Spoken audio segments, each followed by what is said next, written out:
일제강점기에 저항 시인이자 민족 시인으로 활동했던 윤동주 시인의 십자가라고 하는 시가 있습니다. 나라를 잃고 일제 억압 아래서 극심한 고통을 겪던 암울한 시기를 배경으로 하고 있는 이 시는 독실한 기독교인이었던 윤동주 시인이 기독교적 정서를 가지고 쓴 시입니다. 시의 내용은 이렇습니다. 십자가 쫓아오던 햇빛인데 지금 교회당 꼭대기 십자가에 걸리었습니다. 첨탑이 저렇게 높은데 어떻게 올라갈 수 있을까요? 종소리도 들려오지 않는데 휘파람 불며 서성거리다가 괴로웠던 사나이, 행복한 예수 그리스도에게처럼 십자가가 허락된다면 모가지를 들이우고 꽃처럼 피어나는 피를 어두워가는 하늘 밑에 조용히 흘리겠습니다. 이 시에는 두 가지 역설이 있습니다. 죄와 죽음의 상징인 십자가는 역설적이게도 자유와 생명의 상징이기도 합니다. 예수님은 세상 죄를 지고 가는 괴로운 사나이였지만 역설적이게도 모든 죄인을 구원하신 행복한 그리스도이십니다. 윤동주 시인은 십자가와 괴로웠던 사나이의 행복한 예수 그리스도의 역설을 통해 지금은 비록 일본의 압제 아래에서 고통스럽게 살고 있지만 거기서 구원받는 해방의 날이 올 것을 소망했고, 이를 위해 얼마든지 자기 피를 흘리기까지 자기를 희생하겠노라고 이 시를 통해 다짐합니다. 오늘 본문 말씀인 시편 74편은 이 윤동주 시인의 십자가를 생각하면 공감하기가 쉽습니다. 이 시편은 남유다가 바벨론의 압제 아래에서 괴롭게 살던 시대를 배경으로 하고 있습니다. 배경이 같아요. 바벨론 군대에 의해 예루살렘이 함락되고 예루살렘 성전이 파괴되는 모습을 지켜본 시인은 하나님을 향해 탄식하며 기도합니다. 시편 74편 1절 말씀 함께 읽겠습니다. 하나님이여, 주께서 어찌하여 우리를 영원히 버리시나이까? 어찌하여 주께서 기르시는 양을 향하여 진노의 연기를 뿜으시나이까? 시인은 하나님과 남유다 백성의 관계를 목자와 양의 관계로 그렇게 노래하고 있습니다. 양은 목자 없으면 죽은 목숨입니다. 양은 들짐승으로부터 자신을 보호할 능력이 없는 연약한 짐승이고, 시력이 나빠서 혼자서는 풀밭, 물가를 찾아갈 수 없습니다. 그래서 양은 목자의 보호와 안내가 절대적으로 필요한데, 목자이신 하나님이 남유다 백성을 버린 것으로 보여요. 하나님 어찌하여 우리를 버리셨나이까? 하나님께, 목자에게 버림받았으니 남유다 백성은 꼼짝없이 죽은 목숨입니다. 목자이신 하나님께 버림받은 양과 같은 남유다 백성은 사나운 들짐승과도 같은 바벨론의 압제 속에서 살고 있습니다. 남유다 백성에게 가장 충격적인 일은 예루살렘 성전이 파괴된 것입니다.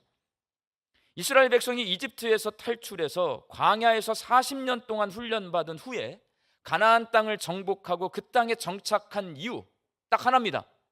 하나님을 예배하기 위해서입니다. 하나님을 향한 예배가 이스라엘 백성의 정체성이고 인생의 목적이고 그들이 살아야 할 이유입니다. 그러나 그 예배가 중단되었습니다. 왜? 성전이 파괴되었으니까요. 성전이 사라진 것은요, 제사를 드릴 수 없어요. 예배의 중단을 의미하는 겁니다. 하나님을 향한 예배가 중단되었으니 남유다 백성의 정체성이 흔들리고 인생의 목적과 살아야 할 이유가 사라지게 되었습니다.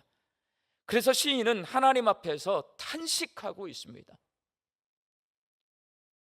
의식이 바로 서 있는 국민은 나라가 위기에 처하면 이를 극복하기 위해 노력합니다. 윤동주 시인처럼 빼앗긴 나라를 되찾기 위해 자기 희생을 마다하지 않은 많은 국민의 수고가 있어서 일제의 압제로부터 해방을 맞이한 우리나라는 다 지켜냈어요. 땅도 지켜냈고 말, 글, 역사, 문화, 우리 정신까지도 지켜낸 거예요, 여러분. 다 뺏어가려고 했거든요. 땅도 뺏어가지만 땅만 뺏어가려고 한 게 아니에요. 글도 없애려고 했어요. 말도 다 일본말로 하게 했고요. 우리의 문화, 정신, 역사 다 빼앗아 가려고 했습니다. 근데 윤동주 시인과 같이 자기를 희생해서 나라를 어떻게든 회복시키려고 하는 그런 노력을 한 우리 조상들이 있었어요. 지켜낸 겁니다. 시편 74편의 시인도 윤동주 시인처럼 나라를 사랑하는 시인입니다. 오늘 본문 말씀에는 바벨론의 압제로부터 나라를 구하기 위한 시인의 수고가 기록되어 있습니다. 윤동주 시인과 우리나라의 많은 독립운동가들은 자기 희생을 통해 우리나라를 일본의 압제에서 구하려고 했습니다. 그렇다면 오늘 본문 시편 74편의 시인은 나라를 구하기 위해서 어떤 노력을 했을까요? 윤동주 시인은요, 독립운동했어요. 그런데 오늘 시편 74편의 시인은요, 독립운동하지 않아요. 다른 거예요. 어떻게 나라를 구하려고 했을까요? 시편 74편의 시인은 나라를 구하기 위해 오늘 설교 제목이 뭐예요? 하나님을 깨웁니다. 하나님을 깨워요. 예루살렘 성전이 무너지고 남유다가 멸망했는데도 불구하고 침묵하고 계시고 가만히 계시는 하나님을 깨워서 하나님의 도움을 얻고자 합니다. 오늘 시편 74편의 시인의 시예요. 오늘 본문 22절 말씀을 함께 읽겠습니다. 하나님이여 일어나 주의 원통함을 푸시고 우매한 자가 종일 주를 비방하는 것을 기억하소서. 하나님이여 일어나. 하나님 이제 좀 제발 일어나세요. 하나님 깨우는 시인의 절규입니다.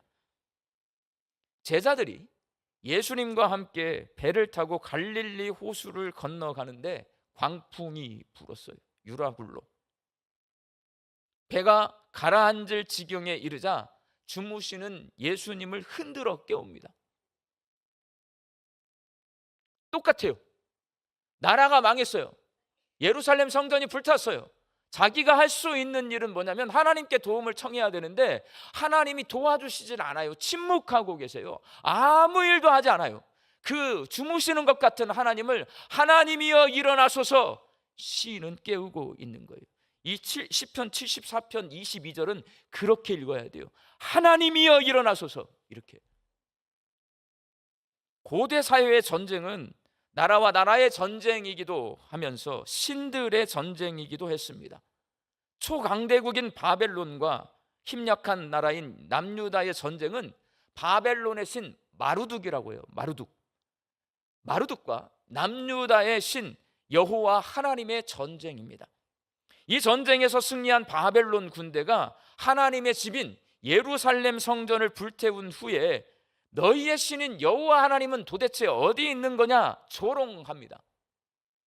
바벨론의 마루둑 신보다 여호와 하나님이 나약하다고 하나님을 무시하고 비방합니다. 그 모습을 보고 있자니 시인은 분통이 터집니다. 시편 74편에는 아삽의 마스길이라는 표제어가 붙어 있습니다. 아삽은 다윗 왕 시대의 성전에서 제사를 드릴 때에 하나님께 찬송을 올려드리는 찬양대의 지휘자입니다. 4명의 지휘자가 있는데 그 중에 한 사람이 아삽이었어요. 아삽의 후손이 자기 조상 아삽의 이름으로 이 시편을 기록한 것으로 다 학자들이 추측을 합니다. 그리고 마스길이라는 말은 교훈을 주는 지혜시라는 뜻을 가지고 있습니다. 그래서 아삽의 마스길, 아삽의 지혜시입니다. 아삽의 후손인 시편 74편의 저자는 바벨론 군사들이 예루살렘 성전을 파괴하고 하나님을 비방하는 소리를 들으니 속에서 울화가 치밀어 오릅니다. 그래서 침묵하며 가만히 계시는 하나님께 진정 남유다 백성을 버리신 것이냐고 탄식하며 하나님을 흔들어 깨웁니다. 하나님을 깨우기 위해 시인은 먼저 어떤 짓을 하냐? 과거에 하나님이 베풀어 주셨던 구원의 역사를 기억해냅니다. 오늘 보면 13절 말씀 함께 읽겠습니다. 주께서 주의 능력으로 바다를 나누시고 물 가운데 용들의 머리를 깨뜨리셨으며. 여러분, 바다를 갈랐어요. 바다 가운데서 용들의 머리를 깨뜨렸어요. 이게 어떤 역사일 것 같아요? 홍해를 가르쳤어요. 이스라엘 백성들을 뒤쫓아오던 용들, 애굽의 군대를 그 홍해 한가운데 수장시키셨어요. 출애굽의 역사를 시인은 노래하고 있는 겁니다. 광야에서 40년 동안 만나와 메추라기를 내려주셨고, 바위 위에서 물을 내서 이스라엘 백성이 먹고 마시게 하셨고, 요단강을 마르게 해서 이스라엘 백성이 그 강을 건너 가나안 땅으로 들어가게 해 주신 것을 자기가 기억하고 있는데, 그 하나님이 왜 침묵하고 계시는지, 왜 가만히 계시는지 탄식하며 하나님을 깨우고 있는 겁니다. 여러분 잘 기억해 두셔야 돼요. 하나님이 침묵하고 계시는 것 같아. 안 계시는 것 같아. 하나님 나 버리신 것 같아. 하나님이 아무 일도 안 하고 계셔. 나를 안 도와주셔. 그때 1번 뭐 해야 돼요? 하나님이 나 도와주셨던 역사를 기억해 내셔야 돼요. 하나님, 그때 하나님이 나 이렇게 도와주셔서 내가 예수 믿고 구원 얻었잖아요. 하나님, 그때 나를 도와주셔서 내가 그 위기를 그렇게 극복했잖아요. 그런데 왜 지금은 주무시고 계시는 거예요? 이렇게 하고 있는 거예요. 오늘 보면 12절 말씀을 함께 읽겠습니다. 하나님은 예로부터 나의 왕이시라 사람에게 구원을 베푸셨나이다. 전에 나는 하나님을 왕으로 섬겼어요. 오늘 이 시편을 보잖아요. 하나님은 목자이십니다. 하나님은 주인이십니다. 하나님은 왕이십니다. 끊임없이 하나님과 나와의 관계 설정을 해요, 여러분. 하나님이 출애굽해 가시고 가나안 땅까지 이끌어 오실 때는 하나님이 누구시냐? 왕이에요. 우리의 왕. 그래서 애굽도 이기게 해주시고 가나안의 7족속도 다 쫓아내게 해주신 우리의 왕이름. 그 왕이 바벨론의 왕이 공격해 왔는데 왜 가만히 계시는 거예요? 왕이. 일상의 삶 속에서는 하나님 목자이세요. 나는 양이에요. 하나님이 나를 인도해 주시고 보호해 주세요. 하나님은 주인이세요. 내 인생의 주인, 내가 되돌아보니 하나님이 주인이세요. 주인 되신 하나님이 내 인생을 책임져 주셨는데 왜 지금은 이렇게 나를 버리신 것처럼 내버려 두시는 거예요? 기도하고 있어요. 그리고 하나님을 깨우기 위해 시인은 바벨론 군대의 만행을 고발합니다. 우리 예수 믿는 사람은요, 고발을 잘 해야 돼요. 고발. 하나님, 이거 하나님 뜻이 아닌 거 아니에요? 이렇게 고발. 오늘 보면 13절 말씀 함께 읽겠습니다. 여호와여, 이것을 기억하소서. 원수가주를 비방하며 우매한 백성이 주의 이름을 능욕하였나이다.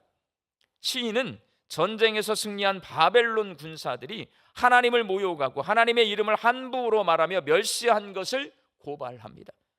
그리고 비둘기처럼 연약한 남유다 백성의 생명을 함부로 빼앗아가고 가난한 남유다 백성을 억압하고 학대한 것을 고발합니다.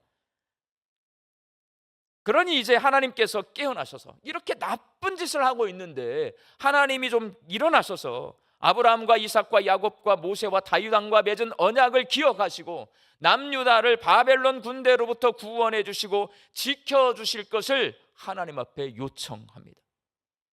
이것도 여러분 배우셔야 돼요. 누가 나를 힘들게, 나 힘든 상황에 있어. 그러면 아이고 아버지 죽겠어요. 하소연만 하지 말고 구체적으로 논리적으로 뭐가 힘든지, 왜 내가 이렇게 힘들어졌는지, 하나님의 성경 말씀, 하나님이 하신 말씀이 저 사람이 잘못했는지 내가 잘못했는지 정확히 따져서 그걸 말해야 돼요. 고발. 하나님, 이거 하나님 뜻 아닌 거 아니에요? 하나님, 이건 지금 잘못하고 있는 거잖아요. 이렇게 하면 안 되는 거잖아요. 이거 불공평한 거잖아요. 이거 정의롭지 않은 거잖아요. 하나님, 그러니 날 좀 도와주세요 할 때 이 시인이 정말 멋진 기도를 하고 있는 게 아브라함과 이삭과 야곱과 다윗 왕과 모세에게 했던 약속을 꺼집어요. 하나님 약속하셨잖아요. 날 지켜주시기로, 내가 하나님의 백성이 되는 걸로 약속하셨잖아요. 그 약속을 기억해 주시고 나를 좀 도와주세요. 이렇게 시인이 하나님이 일어나서 도와주시기를 원하는 이유, 하나님을 깨우려는 이유는 하나님을 신뢰하고 있기 때문에 그렇습니다. 하나님을 믿지 않아요. 하나님 살아계시는 것 같지 않아. 나 하나님 몰라. 이런 사람은요, 하나님을 깨우려고 하지 않아요. 하나님은 이전에도 나를 도와주셨지만 지금도 나를 도와주실 것이고 앞으로도 나를 도와주실 거라는 믿음이 있으니까 하나님을 깨우는 거예요, 여러분. 오늘 보면 16절과 17절 말씀 함께 읽겠습니다. 낮도 주의 것이요 밤도 주의 것이라. 주께서 빛과 해를 마련하셨으며 주께서 땅의 경계를 정하시며 주께서 여름과 겨울을 만드셨나이다. 시인은 하나님이 어떤 분이시냐? 온 세상을 창조하신, 낮과 밤을 만드셨어요. 여러분, 계절을 만드셨어요. 이 온 땅 다 경계를 누가 정하셨냐? 하나님이 정해 주셨어요. 하나님이 주인이시라는 고백을 하는 거예요. 이렇게 하나님을 신뢰하는 시인은 하나님 이제 침묵을 거두시고 깨어나셔서 과거 애굽에게서 이스라엘 백성을 구원해 주셨던 것처럼 지금 바벨론에게서 남유다 백성을 구원하여 주시옵소서라고 간절히 기도하고 있습니다. 이게 시편 74편 말씀입니다. 사랑하는 광주 양림교회 성도 여러분, 우리가 신앙생활을 할 때 하나님이 살아계셔서 나와 함께 계시고 내 삶 속에서 구체적으로 일하고 계시는 것을 체험할 때가 있어요. 그 체험이 있기 때문에 여러분들 다 여기 앉아 계시는 거예요. 그런 체험이 없으면요 40년 50년 예수 못 믿어요. 여러분, 하나님이 정말 내 삶 속에서 살아 역사하시는 체험이 있기 때문에 우리는 아침 일찍 일어나서 깨끗하게 단장하고 하나님 앞에 예배하러 여기 앉아 있는 겁니다. 그러나 마치 하나님이 계시지 않는 것처럼 침묵하고 계시고 가만히 계시는 기간을 지날 때도 있는 거예요. 하나님은 언제나 막 이렇게 역사하지 않아요. 여러분, 나를 가만히 내버려 둘 때가 계신단 말이에요. 그때는 여기저기서 이런 말을 해요. 하나님이 계신다면 하나님을 믿지 않고 죄 짓는 사람들이 어떻게 저렇게 형통할 수가 있어? 성경에 나오는 많은 질문들이에요. 그리고 하나님이 계신다면 하나님을 섬기는 내게 왜 이런 고통과 가난과 질병이 찾아올 수가 있어?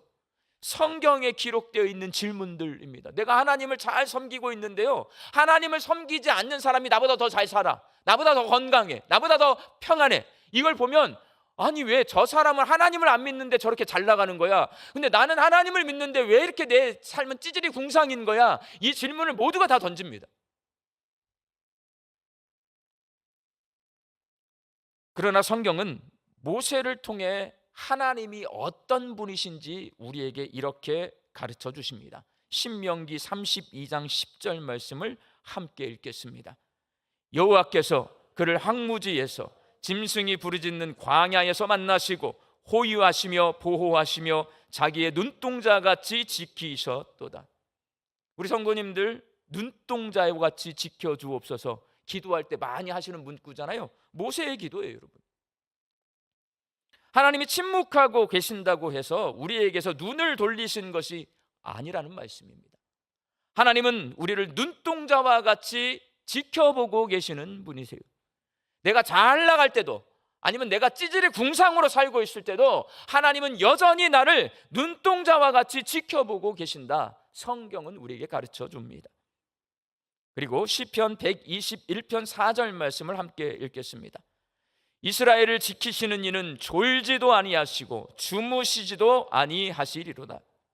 하나님이 가만히 계신다고 해서 눈 감고 주무시고 계시는 것이 아닙니다.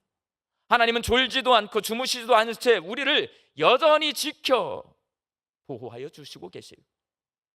나를 내버려 두시는 이유는 내버려 둘만 하니까 내버려 두는 거예요. 여러분, 도와주실 때는 다급하니까 도와주시는 거예요. 여러분, 하나님은 졸지도 주무시지도 않고 우리와 함께 계십니다. 또한 풍랑에는 갈릴리 호수의 배 위에서 바람과 파도를 잠잠하게 하신 예수님이 막 깨웠잖아요. 일어났더니 제자들이 난리가 났어요. 호들갑을 떨고 있어요. 배가 가난게 생겼으니까. 그때 예수님이 뭐라고 말씀하시냐? 마가복음 4장 40절 말씀 함께 읽겠습니다. 어찌하여 이렇게 무서워하느냐? 너희가 어찌 믿음이 없느냐?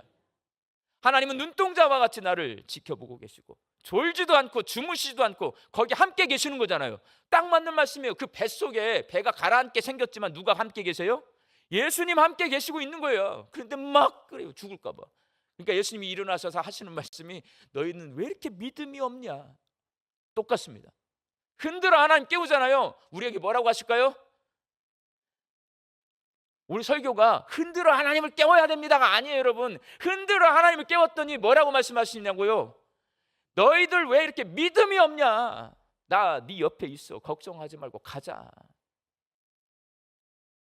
윤동주 시인은 독립운동을 하다가 붙잡혀서 1943년 일본의 후쿠오카 감옥에 갇힌 후에 해방을 불과 6달 앞둔 1945년 2월 16일에 감옥에서 옥사했어요. 그렇게 해방을 꿈꾸며 독립운동 했는데요, 우리나라 해방을 보지 못하고 죽었어요. 여러분,